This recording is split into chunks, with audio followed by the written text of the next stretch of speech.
నేను మన ఏఎన్సీ ఛానల్‌ని సబ్స్క్రైబ్ చేసుకోమని అడగట్లా, వీడియోకి లైక్ కొట్టమని అడగట్లా. ఒకే ఒక్క ప్రశ్న అడుగుతున్నా. దమ్మున్న నిజాయితీ గల ఆంధ్రప్రదేశ్ వ్యక్తిగా మీరు కామెంట్ చేయండి. తిరుమల లడ్డూ కల్తీ విషయంలో ఎవరు అబద్ధం చెప్తున్నారు?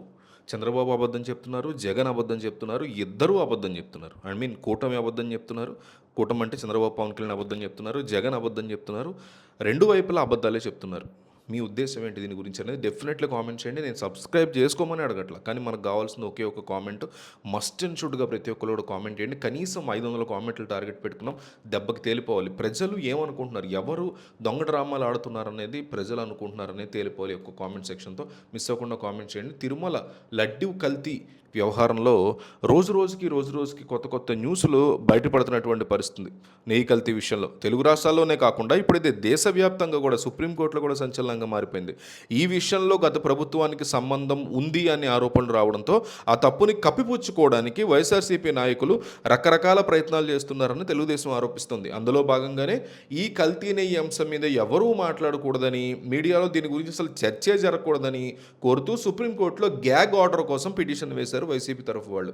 అయితే ఈ ప్లాన్ కాస్త అట్టర్ ఫ్లాప్ అయి కూర్చుంది. ఎందువల్ల గతంలో కూడా వివేకానంద రెడ్డి హత్య కేసు టైంలో మీకు గుర్తుంటే ఇలాగే గ్యాగ్ ఆర్డర్ తెచ్చుకుని చర్చలు అనేవి జరగకూడదని ప్రయత్నం చేశారు, కానీ అప్పుడు సక్సెస్ అయ్యారు.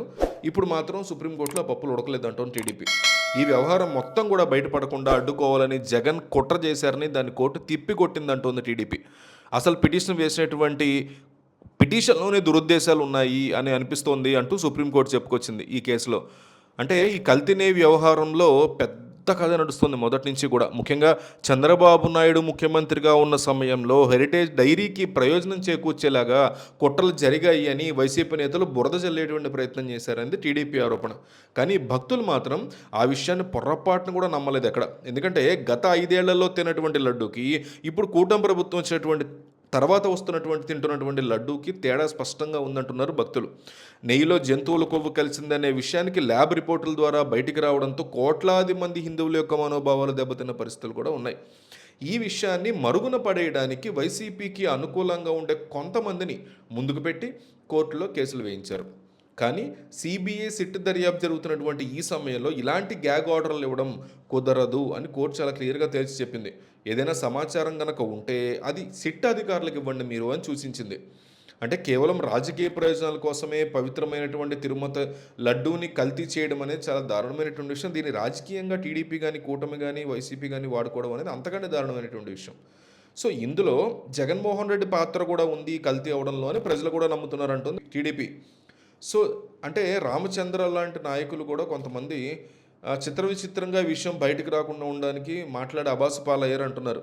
ఓ పక్క స్వామీజీలేమో ఇది హిందూ ధర్మం మీద జరిగిన దాడని అంటుంటే, ఇంకో పక్క ఈ చర్చలు ఆపేయాలని చూడడం వెనక ఏదో పెద్ద రహస్యమే దాగి ఉంది అనేది కూడా ఆరోపణాత్మకంగా చెప్తోంది టీడీపీ. సుప్రీంకోర్టులో ఈ పిటిషన్ వీగిపోవడంతో జగన్కి ఇప్పుడు దిక్కుతోచని పరిస్థితి ఏర్పడింది. ఈ విషయంలో ఖచ్చితంగా ప్రజలందరూ డిబేట్లో కానీ ఇంకో చోట కానీ దీని గురించి మాట్లాడుకుని తీరతారు. తద్వారా జగన్కి ఇబ్బందికర పరిస్థితులు ఎదురవుతాయి కదా అని తెలుగుదేశం పార్టీ అంటుంది. మరి దీని మీద మీ అభిప్రాయం ఏంటి? ఈ విషయంలో ఎవరు నిజం చెప్తున్నారు, ఎవరు అబద్ధం చెప్తున్నారు? కూటమి అబద్ధం చెప్తోంది, జగన్ అబద్ధం చెప్తున్నారు. ఈ రెండిట్లో ఒక్కటి మిస్ అవ్వకుండా ప్రతి ఒక్కళ్ళు కూడా మస్ట్ అండ్ షుడ్గా కామెంట్ చేయండి.